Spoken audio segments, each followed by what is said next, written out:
അസ്സലാമു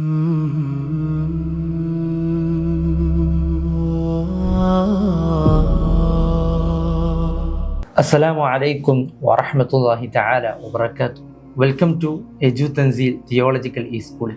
എജു തൻസീലിൻ്റെ ഇഹ്സാൻ grand ക്വിസിൻ്റെ season 2 ഏവർക്കും സ്വാഗതം. ചരിത്രത്തിൽ ചില അടയാളപ്പെടുത്തലുകളുണ്ട്. അത് കേവലം അക്കങ്ങളോ തീയതികളോ അല്ല, മറിച്ച് ചോരയും നീരും നൽകി എഴുതപ്പെട്ട സത്യത്തിൻ്റെ സാക്ഷ്യപത്രങ്ങളാണ്. ഇസ്ലാമിക ചരിത്രത്തിലെ ഏറ്റവും വേദന നിറഞ്ഞ എന്നാൽ ഏറ്റവും കരുത്തുറ്റമായ ഒരു അധ്യായമാണ്. ഒരു വശത്ത് അധികാരത്തിൻ്റെ അഹന്തയും മറുവശത്ത് ആദർശത്തിൻ്റെ അചഞ്ചലമായ കരുത്തും. പ്രവാചക പൗത്രൻ ഹുസൈൻ റളിയല്ലാഹു അൻഹുവിൻ്റെയും തൻ്റെ അനുയായികളുടെയും ഒരു ഇതിഹാസ സമാനമായ ഒരു ചരിത്രമാണ് ഞാൻ ഇന്നിവിടെ പറയാൻ പോകുന്നത്.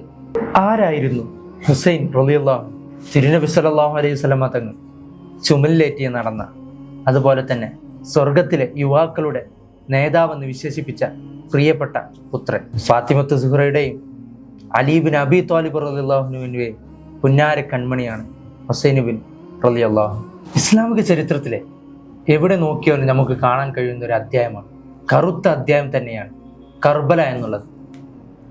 പ്രത്യേകിച്ച് നബി സല്ലല്ലാഹു അലൈഹി വസല്ലമ തങ്ങളുടെ പൗത്രനായ ഹുസൈൻ റളിയല്ലാഹുവിൻ്റെ ധീര ഷഹീദിൻ്റെ ഒരു ചരിത്രമാണ് നമ്മളിന്നിവിടെ പറയാൻ പോകുന്നത്. അലി റളിയല്ലാഹുവിൻ്റെ കാലത്താണ് ഇസ്ലാമിക ലോകത്തിൻ്റെ തലസ്ഥാനം മദീനയിൽ നിന്ന് കൂഫയിലേക്ക് മാറ്റുന്നത്. അങ്ങനെ അലി റളിയല്ലാഹുവിൻ്റെ വഫാത്തിന് ശേഷം അലി റളിയല്ലാഹുവിൻ്റെ ഭരണം മുആവിയ റളിയല്ലാഹു ഏറ്റെടുക്കുകയായിരുന്നു. ഹിജ്റ 60 മുആവിയ റളിയല്ലാഹുവിൻ്റെ വഫാത്തിൻ്റെ തൊട്ടു മുമ്പ് തൻ്റെ മകൻ യസീദിനായിരുന്നു ഭരണം ഏൽപ്പിച്ചിരുന്നത്. യസീദിനോട് പ്രത്യേകിച്ചൊരു കൽപ്പനയുണ്ടായിരുന്നു മുആവിയ റളിയല്ലാഹുവിന്. അഹ്ലുബൈത്തിനെ ബഹുമാനിക്കുകയും ഹുസൈൻ റളിയല്ലാഹുവിനെ കൂടാതെ ഒരു ഭരണഘടനയും കൊണ്ടുപോകരുത് എന്നായിരുന്നു കൽപ്പന. എന്നാൽ യസീദിൻ്റെ ഭരണം അനീതിയും അക്രമവും നിറഞ്ഞതായിരുന്നു. ഈ സമയത്താണ് ക്രൂരനായ യസീദ് ഹുസൈൻ റളിയല്ലാഹുവിനോട് ബൈഅത്ത് ആവശ്യപ്പെടുന്നത്. എന്നാൽ ഹുസൈൻ റളിയല്ലാഹു ആ ബൈഅത്ത് നിഷേധിക്കുകയായിരുന്നു. അത് ഒരു വാശിയായിരുന്നില്ല, മറിച്ച് ഇസ്ലാമിക പരിശുദ്ധിയെ കാത്തു സൂക്ഷിക്കാനുള്ള ഒരു അനിവാര്യമായ നിലപാടായിരുന്നു. അങ്ങനെ യസീദിൻ്റെ ക്രൂരഭരണം പൊറുതിമുട്ടിയതോടെ ജനങ്ങൾ ഹുസൈൻ റളിയല്ലാഹുവിന് ആയിരക്കണക്കിന് കത്തുകൾ അയച്ചു തുടങ്ങി. എന്തായിരുന്നു ആ കത്തുകളിലുള്ളത്? അങ്ങ് വരൂ, അങ്ങ് ഞങ്ങളെ നയിക്കൂ എന്നായിരുന്നു. യാഥാർത്ഥ്യം തിരിച്ചറിയാൻ ഹുസൈൻ റളിയല്ലാഹു തൻ്റെ പിതൃ സഹോദര പുത്രൻ മുസ്ലിം റളിയല്ലാഹുവിനെ അങ്ങോട്ടയച്ചു. എന്നാൽ ഒറ്റിക്കൊടുക്കപ്പെട്ട മുസ്ലിം റളിയല്ലാഹു കൊല്ലപ്പെടുകയായിരുന്നു. ഈ കൊല്ലപ്പെട്ട വാർത്ത അറിഞ്ഞിട്ടും ഹുസൈൻ റളിയല്ലാഹു പിന്നോട്ട് പോയില്ല. അള്ളാഹുവിൻ്റെ വിധിയാണെന്ന് ഉറച്ചു വിശ്വസിച്ചുകൊണ്ട് ആ ഖിലാഫത്ത് ഏറ്റെടുക്കാൻ ഹുസൈൻ റളിയല്ലാഹു അൻഹു തൻ്റെ 72 കുടുംബാംഗങ്ങളും യാത്ര തിരിച്ചു കൂഫയിലേക്ക്.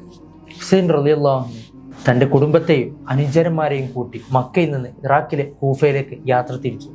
ആ യാത്ര ചെന്ന് അവസാനിച്ചത് യൂഫ്രട്ടീസ് നദിക്കരയുടെ അടുത്തുള്ള കർബല എന്ന സ്ഥലത്തായിരുന്നു. എന്നാൽ ആ കർബല എന്ന സ്ഥലത്ത് വെച്ച് ഇബ്നു സിയാദിൻ്റെ സൈന്യം തൻ്റെ കുടുംബത്തെയും തൻ്റെ അനുയായികളെയും വളഞ്ഞിരുന്നു. ഹുസൈൻ റളിയല്ലാഹു ഒരു സമാധാനത്തിൻ്റെ വാതിൽ തുറന്നു കിട്ടുമോ എന്ന് അവരോട് സംസാരിച്ചെങ്കിലും അവർക്ക് വേണ്ടത് ഹുസൈൻ റളിയല്ലാഹുവിൻ്റെ കീഴടങ്ങലായിരുന്നു. അങ്ങനെ ഒരാഴ്ചയോളം നീണ്ടുനിന്ന ഉപരോധം ഹിജ്റ വർഷം 61 മുഹറം 7 അവർക്ക് യൂഫ്രട്ടീസ് നദിയിലെ ജലം പോലും നിഷേധിക്കപ്പെട്ടു. അക്കാരണത്താൽ അവിടെയുള്ള കുട്ടികളും സ്ത്രീകളും ദാഹത്താൽ വലയുകയായിരുന്നു. അങ്ങനെ ആ ദിവസം വന്നെത്തി. ഹിജ്റ വർഷം 61 മുഹറം 10 ആശുറ ദിനം ചരിത്രം വിറങ്ങലടിച്ച ആ യുദ്ധം പൊട്ടിപ്പുറപ്പെട്ടു. അതിൽ ഓരോരുത്തരായി രക്തസാക്ഷികളായി. അതിൽ തൻ്റെ മക്കളും സഹോദരപുത്രന്മാരും തൻ്റെ അനുയായികളും അതിൽ ഇവിടെ പറഞ്ഞു തുടങ്ങി. ഇതിനിടയിലാണ് ആ ഹുസൈൻ റളിയല്ലാഹുവിൻ്റെ 1.5 വയസ്സായ മകൻ ദാഹത്താൽ വലഞ്ഞ നിമിഷം ഹുസൈൻ റളിയല്ലാഹു തൻ്റെ മകനുമായി ശത്രുക്കളുടെ മുന്നിൽ അപേക്ഷിക്കുന്നത് ഒരു തുള്ളി വെള്ളത്തിന് വേണ്ടി. എന്നാൽ ശത്രുക്കൾ ഹുസൈൻ റളിയല്ലാഹുവിൻ്റെ മുമ്പിൽ വെച്ച് തൻ്റെ മകനെ അമ്പെഴുതി വീഴ്ത്തുകയായിരുന്നു. ആ നിമിഷം കൂടി കടന്നപ്പോൾ ഹുസൈൻ റളിയല്ലാഹുവിൻ്റെ ക്ഷമ വിടുകയായിരുന്നു. ഹുസൈൻ റളിയല്ലാഹു അൻഹു യുദ്ധത്തിലേക്ക് ഇറങ്ങുകയും ഒരുപാട് മുറിവേൽക്കുകയും രക്തസാക്ഷിയാവുകയും ചെയ്തു. ഈ സമയത്ത് ശത്രുക്കളിൽ നിന്ന് സമർ എന്ന ക്രൂരനായ വ്യക്തി വന്നിട്ട് ഹുസൈൻ റളിയല്ലാഹുവിൻ്റെ തല എറിച്ചെടുത്തിട്ട് കുന്തമുനയിൽ വെക്കുകയായിരുന്നു. ഈ ക്രൂരതയ്ക്കെതിരെ കൂഫയിൽ പിന്നീട് വലിയൊരു പ്രതിഷേധം തന്നെ ഉണ്ടായി.